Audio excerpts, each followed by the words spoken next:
Me da mucho gusto saludarles en este jueves 11 de junio y antes de que vaya usted a descansar, deseo compartir de la palabra del Señor una porción bíblica que nos ayude a reflexionar sobre las cosas que suceden en nuestras vidas que generalmente cuando acontecen no las entendemos.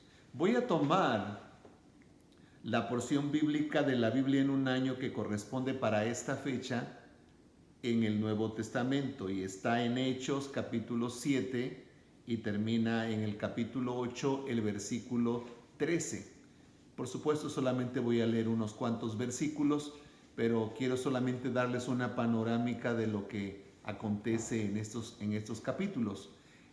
Aquí encuentra usted registrado la forma como los religiosos atacaron al primer mártir de la iglesia, que fue Esteban, y cómo Esteban les habló lleno del Espíritu Santo, y en lugar de que ellos hubieran reaccionado positivamente para volverse a Dios, terminaron apedreándolo y matándolo.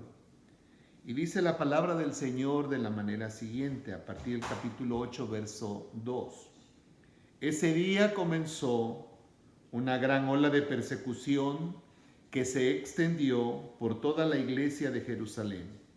Y todos los creyentes, excepto los apóstoles, fueron dispersados por las regiones de Judea y Samaria. Con profundo dolor, unos hombres consagrados enterraron a Esteban. Y Saulo iba por todas partes con la intención de acabar con la iglesia. Iba de casa en casa y sacaba a rastras tanto a hombres como a mujeres y los metía a la cárcel. Así que los creyentes predicaban la buena noticia acerca de Jesús a donde quiera que iban. Felipe, por ejemplo, se dirigió a la ciudad de Samaria y allí les contó a la gente acerca del Mesías. Las multitudes escuchaban atentamente a Felipe porque estaban deseosos de oír el mensaje y ver las señales milagrosas que él hacía. A veces nosotros no comprendemos las cosas que son contrarias a nuestras vidas, que por qué la palabra del Señor dice en Romanos 8:28 que a los que aman a Dios todas las cosas les ayudan a bien. Y sin embargo, es a través del tiempo, cuando ya han sucedido los acontecimientos adversos que sufrimos probablemente, que viene la claridad a nuestro espíritu para entender por qué o para qué Dios permitió aquello. Si usted recuerda, antes de partir Jesús de esta tierra, le dio una encomienda a los 12 discípulos. En ese tiempo ya quedaban 11, perdón. Y les dijo que no se movieran de Jerusalén hasta que fuesen investidos por el poder de lo alto, por el Espíritu Santo. El Espíritu Santo se derramó.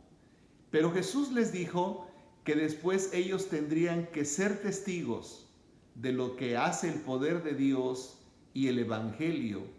Y dice Jesús en Hechos de los Apóstoles, y me seréis testigos en Jerusalén, o sea, primero en casa, luego en Judea, luego en Samaria y hasta lo último de la tierra. Es decir, que el Evangelio no tenía que establecerse solamente en Jerusalén, tenía que salir. Y nosotros miramos cómo después del derramamiento del Espíritu Santo fueron salvas 3,000 almas por la predicación del apóstol Pedro, y en el segundo mensaje 5,000 aproximadamente. Quiere decir que la iglesia creció y floreció de una manera sorprendente. Y el ambiente que reinaba y que se vivía dentro de los hermanos es un ambiente de mucha cordialidad, de mucha comunión, de mucho compañerismo, porque dice la palabra de Dios que nadie decía que las cosas eran suyas, porque todo el mundo se compartía. Incluso vemos gente que se deshacía de sus propiedades para venderlas con tal de que la gente más pobre económicamente de la iglesia fuese bendecida y vivieran bien. O sea, todo el ambiente de esa coinonía espiritual lo disfrutaba la iglesia primitiva. Y como que era muy agradable, ¿sí?, todo esto que estaba sucediendo. De pronto surge este momento en que ellos toman a Esteban y lo arrastran y terminan matándolo. Un hombre cristiano, un hombre lleno del Espíritu Santo. Y allí vino el detonante. Comenzó la persecución de la iglesia. Y uno dice, ¿cómo va a ser posible que en el ambiente más bonito que está la iglesia, en la situación que la gente está viviendo, los mejores momentos, viene esta persecución? Pero considero que Dios a veces permite aún las cosas adversas, no las manda, las permite con un propósito en donde se va a glorificar. Si no hubiera venido la persecución a la iglesia, los hermanos se hubieran quedado muy tranquilos viviendo en Jerusalén y conviviendo con la comunión de todos los demás hermanos de la congregación.